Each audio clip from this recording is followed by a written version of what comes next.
Fish are a popular source of protein and white meat, among other rare nutrients. The number of people feeding on fish is increasing while the natural sources of fish supply are diminishing. There is a widening gap between fish supply and demand. Ugandan government tried to restock freshwater bodies at a tune of 8 billion Uganda shillings, but the demand has never reduced. Robert Semogerere is a fish farmer who says the restocking contract is a signal of wealth to fish farmers.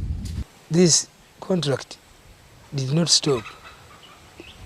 Government is going to continuously fund restocking of fish in freshwater bodies.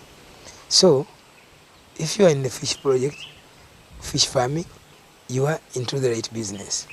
Secondly, the scarcity with which fish is got now portends a challenge, and there's a solution with the farmers come in to fill that gap. So it is a worthwhile venture. Semogerere says fish farming is a paying venture. Don't get cowed with initial capital into fish rearing, nor academic teachings about fish rearing. If you are near wetland, you are ready to go. Start by digging a pond, not too deep. That is what he is doing and getting money out of it. Now, if you are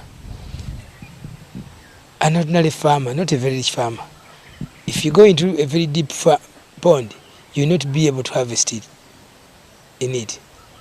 You may find that you need a boat to sit in it and harvest. But if you are going to do simple fish farming, then you need areas, heights that can be managed by people standing and walking in the fish pond on the edges as they pull the fishing nets, and then they get out the mature ones and leave the young ones in the fish pond. That's why it is important that you have at least 1 foot on the shallow end and at least 3 to 4 feet on the deeper end of the fish pond. That allows for rapid exercises and easy fishing. Getting fingerlings, the young fish, is not hard at all. They are available at a range of 70 Uganda shillings to 200 shillings from authorized dealers across the country. You only need their contact. Before bringing in fingerlings to your pond, you need to fertilize it. Now focus on the other.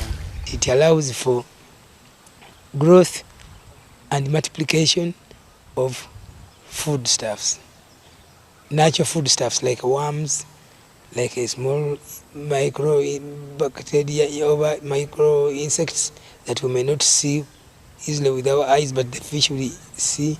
These are additional supplies to the fish foods. Outside that, then we can get fish food, we mix. And when you're mixing food, surprisingly, you would get to know that fish eat fish. So you get the silver fish, you pound it and turn it into soluble materials, and you mix it with the maize bran and the other ingredients, and you give them. You pour on the fish pond.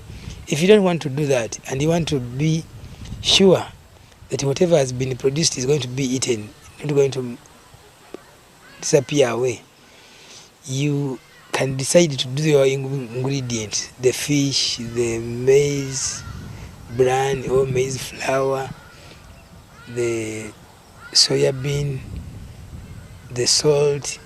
You mix them. Feeding can be supplemented between manufactured feeds and local feeds using household remains. Use of insects harvested at night using lights boosts the proteins in fish diets. You need to feed your fish well to avoid stunted growth that will affect price. When your birds die because of diseases or attacks, because sometimes cocks fight each other and they kill each other, or when you slaughter chicken for supply, the offals are wastage. If you are doing fish farming, then you have got additional supplies to their food, and these fish will grow faster and bring you more money within a short time, 8 to 1 year. The biggest challenge perhaps is predators, particularly human predators.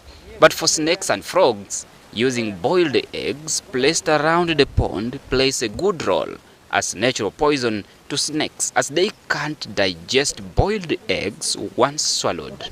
Though mature fish can fertilize themselves in the pond and reproduce, it is not recommended to keep the young ones or allow mature fish to reproduce, as young ones will be eaten. Fish can be eaten by predators when they are young, but when they grow, they also now eat. The hunter becomes the hunted. When we are starting, we normally start with protection against snakes, against frogs. Later on, as the fish grow, we remove the barriers, the protective barriers are removed, so that anything that falls in the fish pond becomes additional ingredients for the fish. There is a ready market for fish, but don't wait for your fish to mature to start looking for market, as fish reared in ponds is highly perishable. Book with fish processing companies for high returns. Open contacts with the fish exporters, and then they see where you do your fish from, then they monitor your fish, and then they come with their code rooms and they measure and they take your fish. One that people need to know is that unlike the fish which is got from the lake, fish from the water bodies like the ones we create is very delicate, and it is highly twice as perishable as the fish from the lake. So any delays once it has been harvested may lead to perishable to catastrophic results when the fish goes bad. So you only harvest when you have a market. Semwogerere has only one appeal to those living near wetlands. If you're living near wetland, you should desist from being the bad person who the Bible talks about, who was given the money and kept it under the bed and become the one who got the dinar and decided to use it, and it multiplied. Because when God judgment day comes and God knows that you were near the wetland and you never changed your life economically, socially, then you'll be cast and you'll be judged harshly. So it's time to go and use the wetlands, but use them sustainably. Yes, fish farming is a way for sustainably making millions of shillings throughout the year. Kenneth Bwire, WBS Smart Farming.